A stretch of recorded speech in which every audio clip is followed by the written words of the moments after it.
Joining us now is Scott Baker. He is the owner of Cool Tiny Homes based out of Oakland Township with us on the MegaCast. Scott, thanks for being with us today.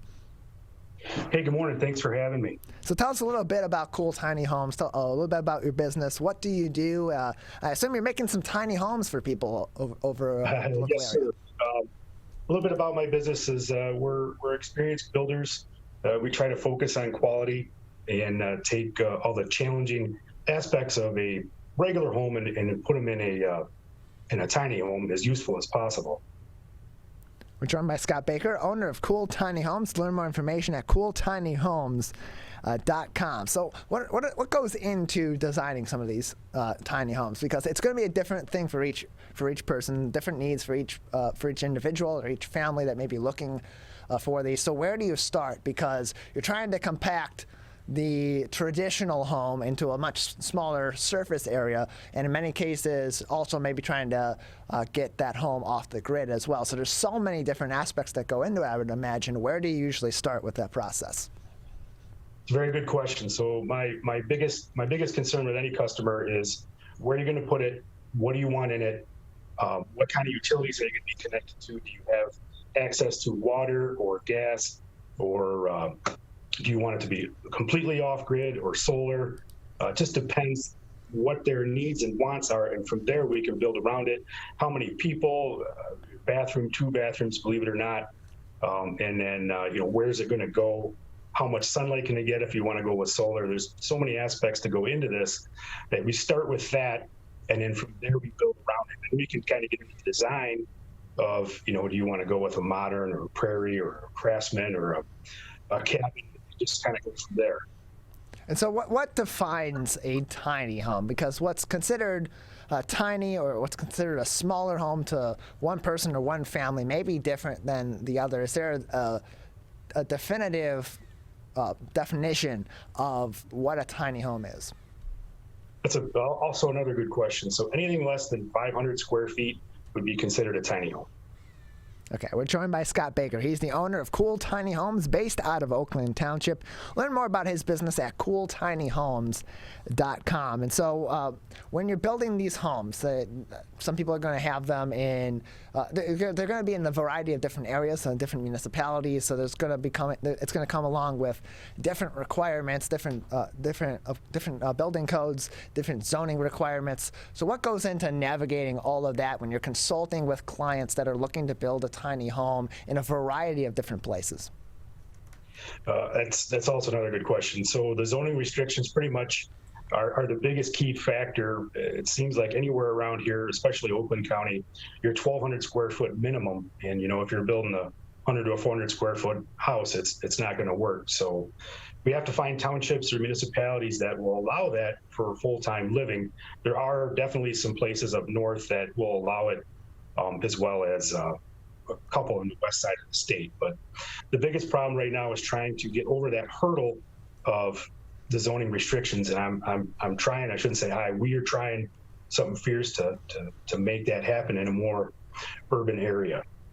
We're joined by Scott Baker, owner of Tiny Homes based in Oakland Township. And we've heard a lot more about these over the years, these tiny homes coming up, and especially it's become more trendy and hearing about these, to hear about people making them out of a variety of different materials, whether it be recycled shipping containers or more traditional materials like wood or like brick or something along those lines. What goes into the designing of these in terms of materials, especially now that we're seeing some supply chain issues, particularly with construction, with lumber in particular? What sort of recyclable materials can these homes be made of, and how do you go about obtaining those materials for these homes? That's also another good question. Kate keeps saying that, but the recycled material portion, I definitely try to reuse anything. I also have a construction company, and anytime we're done with scraps and whatnot, I'll take those and use them in all of our tiny homes, whether it's lumber or electrical or plumbing, whatever it is, to repurpose what we have. And then as well as the recycled materials that we buy, as far as the plywood is definitely recycled. That goes on the walls, the ceiling, or I'm sorry, the roof and the floor. That's definitely recycled material. So if you factor in all that based on the size, you're getting 15 to 20% of recycled materials going into each tiny home, which I'd love to do more, but it's step by step here.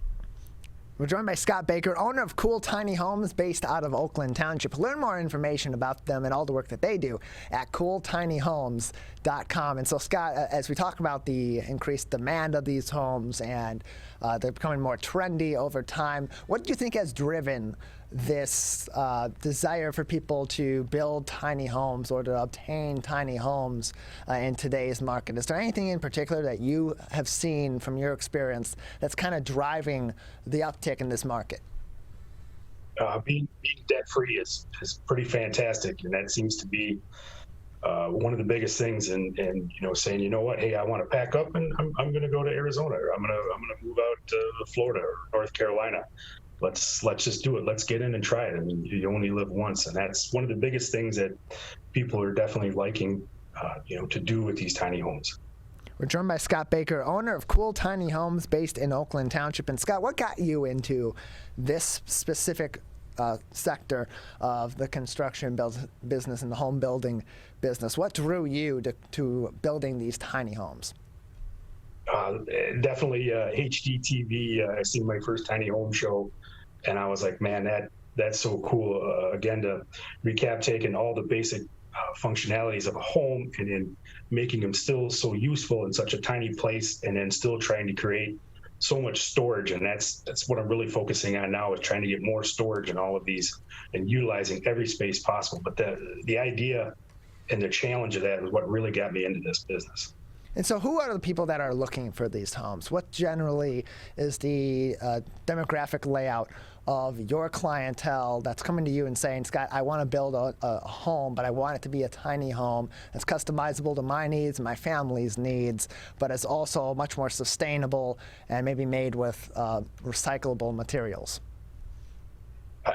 Ranges from early 20s to late 50s.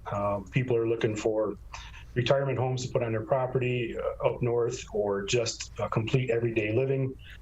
Working on a 40-foot Craftsman home design right now for some everyday living for a nice couple. So it's a wide variety of people, and it's just going to keep growing and growing here in the Midwest. So if people are looking to move into a tiny home, maybe they're living in an apartment, they're living in a house, they're looking to downsize, or they're just looking for something a little more sustainable, or, as you said earlier, trying to live a debt-free life, and this is an easier path for them to do so. What are some of the considerations they should be thinking about before they approach you or another company like yours, your company, Cool Tiny Homes, to begin building or designing the build for their tiny home? The biggest thing is location. If it's going to be more of a permanent home, where do you want to put it? How far is it to work? Can you work from home? I mean, from there you can kind of factor where and how this will work out. We're joined by Scott Baker, owner of Cool Tiny Homes based in Oakland Township. You can learn more information about his business on their website at cooltinyhomes.com. And so Scott, you've designed, at this point in time, you mentioned the 40-foot home that you're working on now. You've designed about a dozen homes in total for your clients. What are some of the more unique, has there been any really unique designs that you have consulted with your clients on and built for them in terms of these tiny homes? Because in some cases, I would imagine that you're building these homes. They're smaller spaces. They're customizable in many facets. But you're trying to fit an entire person's life into roughly a 400 square foot space. That's going to require some creativity. What's been some of the more creative designs that you have encountered so far? There's one right now. It's more of a towable cabin. I call it the doghouse because it's made for people that just want to go up north, take it to their property, drop it off, and just use it. You can take it back home with you. It's light enough to tow. It's durable enough to leave on your property. It's fully self-sufficient, complete off-grid living in this home, which is kind of cool because you don't really have to worry about anything except for just bringing water to it. But that was one of my more fun challenges to build. It's fairly new. I just rolled out a few weeks ago. There is a 30-foot version that's going to be rolling out hopefully sometime next spring, next summer. But those are some of the fun ones that we definitely got to do. But as far as that 40-footer that we're going to be working on, the design of that's going to be pretty impressive, and that should be hopefully going up on the website here in the next few months for the design and the renderings. We're joined by Scott Baker. He's the owner of Cool Tiny Homes based in Oakland Township. You can learn more information on their website at cooltinyhomes.com. Scott, just another couple minutes with you before we'll say goodbye today. Sure. Anything else that would be interesting for people to know about building and designing these tiny homes, or other important information that our audience should know at this time? You know, I'd be definitely happy to talk about school bus and shipping containers. Sure. Any of that stuff. I would definitely be interested to chat and see what we can come up with and be very creative and unique designs. And I'm all about it. This is what I'm going to do for the rest of my life. So if you can dream it, I can definitely build it. That's for sure. Scott, we appreciate it. Thanks for joining us and telling us more about this really interesting business that you have that's becoming so much more common. And it's good to know that we have some people here in the local area that if people are interested in downsizing, they're looking to live more sustainably, they're looking for a more affordable living option that's customizable to their situation, that they have someone that they can consult with in our local area. Thanks, Scott.